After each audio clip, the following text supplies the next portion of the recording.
The origin of African according to the Bible. From the sands of Sudan to the palaces of ancient Egypt, from the mighty kingdom of Cush to the warriors of Nubia, the Bible doesn't just mention Africa. It flows through Africa into an excuse to dehumanize, enslave, and erase. This isn't about race. This is about reclaiming the roots of a people God never forgot. Let's get straight to the root. Ham. A name most people have heard in passing, but few have unpacked. Within this single biblical figure lies one of the most misunderstood, misused, and politically loaded genealogies in all of Scripture. A lineage that shaped empires, justified crimes, and still defines how we view race, identity, and divine purpose today. After the flood, Noah had 3 sons, Shem, Ham, and Japheth. Each one fathered a lineage that would stretch across continents. Shem became father of the Semites, Jews, Arabs, and many in the Middle East.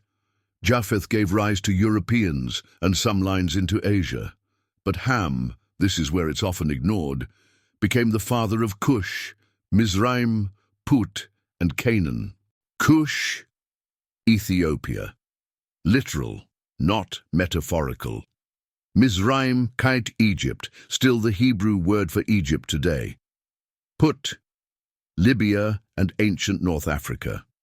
Canaan. We'll return to him. He's geopolitically central. The Hebrew word for Ham means hot or burnt. Early Jewish and Christian thinkers saw this as a reference to dark skin, not as a curse, just an identity marker. Over centuries, colonial Christianity shifted the narrative. Biblical heroes were given European features. Ham's lineage was branded cursed, backward, or irrelevant.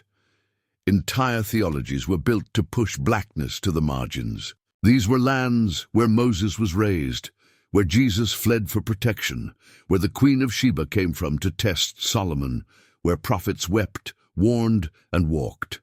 Because if Ham was honored in the Bible, if his sons built civilizations, if their lands were backdrops of prophecy and power, then the church and the world needs to rethink what chosen really looks like. You've heard the name Nimrod in Sunday school, probably in the context of the Tower of Babel or as some ancient, mighty hunter.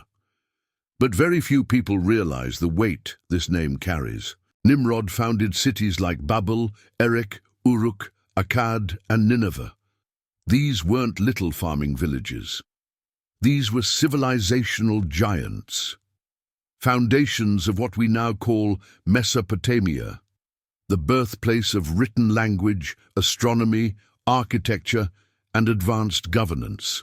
And we're just getting started. These weren't tribes in the jungle, as colonial textbooks once portrayed. These were dynasties, warriors, engineers, scribes, astronomers. Let's pull this into modern relevance. Because black youth today are still told, subtly or overtly, that greatness is rare for them. That history began with slavery. That Africa was backward before colonization. Let's talk spiritual implications. If black lands were good enough to protect the Son of God, what does that say about their place in God's heart? And if that's where the story began, what else have we been told to forget? This is where theology, racism, and political power collided to create a myth so toxic it justified the enslavement of millions and distorted the image of God in generations of people. Cursed be Canaan, a servant of servants shall he be to his brothers. They needed to sanitize genocide, baptize racism, and put a theological bow on systemic brutality. This wasn't a minor misinterpretation. This was theological abuse at a global scale. It wasn't just false, it was blasphemous. Moses married a Cushite woman. God defended that marriage when Miriam and Aaron criticized it. He struck Miriam with leprosy for her arrogance. Ethiopia is mentioned over 50 times in Scripture, almost always in neutral or positive terms. Egypt preserved the Messiah. When Jesus was under threat, God didn't send him to Rome or Greece. He sent him to Africa. Answer: it never was. And churches, especially white evangelical institutions, rarely teach the truth. Why? The curse was on Canaan, not Ham. Canaan's descendants were judged, yes, but for their actions, not their skin. Africa was never cursed. It was chosen by God to carry wisdom, wealth, and witness. The idea that blackness equals judgment? It's not just wrong, it's anti-Christ.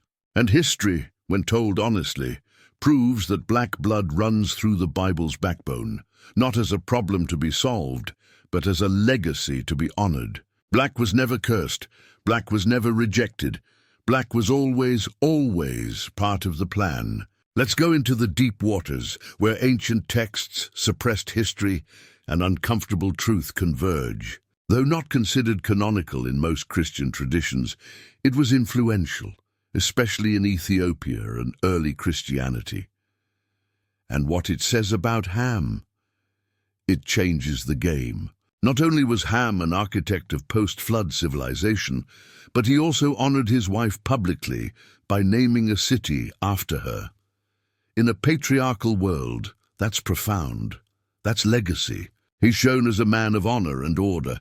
So why, for centuries, have we crossed those same boundaries in how we interpret his legacy?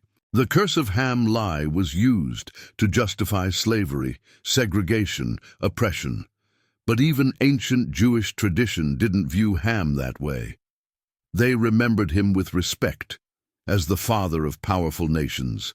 But if we return to the texts, the ancient records, not the edited Sunday school versions, we find something radically different. In 2024, with rising questions about identity, land, and justice, especially in the Middle East, as debates rage over who has rights to the land of Shem, we must remember, but when we twist stories to serve our agenda, we repeat the sin of Canaan, taking what's not ours and calling it holy. So maybe it's time we stop talking about Ham as a problem and start seeing him for what he truly was. Africa isn't just mentioned in the Bible, it's woven into the story of creation, nations, and destiny.